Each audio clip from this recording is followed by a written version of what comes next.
said a lot about the role of the media in a so-called democracy. I'm wondering how you see the role of our educational system, what it's doing right now, what forces are driving it, and what constraints are on it, and how should it operate? Mm-hmm. Well, I quoted the Trilateral Commission view of the educational system, namely it's a system of indoctrination of the young. And I think that's correct. It's a system of indoctrination of the young. That was the way the liberal elites regard it, and they're more or less accurate. So the educational system is supposed to train people to be obedient, conformist, not think too much, do what you're told, stay passive, don't cause any crises of democracy, don't raise any questions, and so on. That's basically what the system is about. Even the fact that the system has a lot of stupidity in it, I think, has a function. You know, it means that people are filtered out for obedience. If you can guarantee lots of stupidity in the educational system, you know, like stupid assignments and things like that, you know that the only people who will make it through are people like me and like most of you, I guess, who are willing to do it no matter how stupid it is, because we want to go to the next step, you know. So you may know that this assignment is idiotic and the guy up there couldn't think his way out of a paper bag, but you'll do it anyway because that's the way you get to the next class, and you want to make it, and so on and so forth. Well, there are people who don't do that, you know. There are people who say, I'm not going to do it, it's too ridiculous, you know. Those people are called behavioral problems, or something like that. They end up in the principal's office or in the streets or selling drugs or whatever. And all of this is a technique for selection for obedience. And I don't know how to prove this, but I have a feeling that when you go to the elite universities, you find more obedience and conformity, probably because you're getting the students who were better able to do it, you know. Well, all of that is functional. That's the way it works. And it works right through graduate school.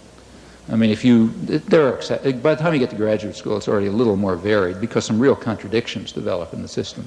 The problem is that you can't have progress this way.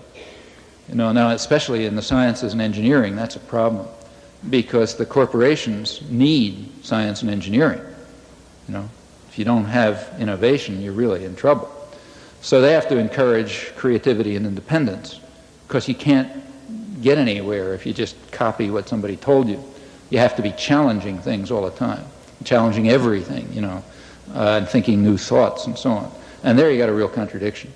It's hard to train people to be creative and challenging and so on, and yet to ensure that somewhere else in their lives they're conformist and obedient and never think. So you have problems. It's a serious problem in Japan, incidentally. We think of Japan as this tremendous superpower, but that's very misleading. Japan, for example, is very poor in science, for example, and they're aware of it.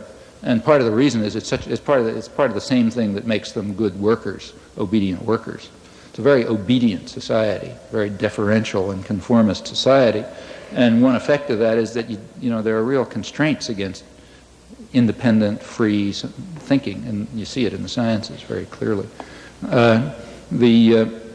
But it's a problem here too. So there are those contradictions, and when you get to graduate school, they're beginning to show up. They show up much less in the ideological subjects, because there it doesn't matter so much if people have, you know, there isn't, profits aren't made by historians having original ideas about the French Revolution, so they can have conventional ideas.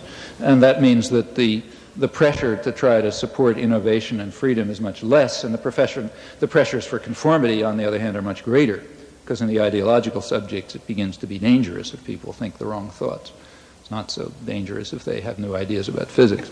But nevertheless, you know, you begin to get a little flux in the system by the time you get to graduate school, and even at lower levels, you find it. I mean, there are teachers who do stimulate thought, and sometimes they get away with it, and all the way through.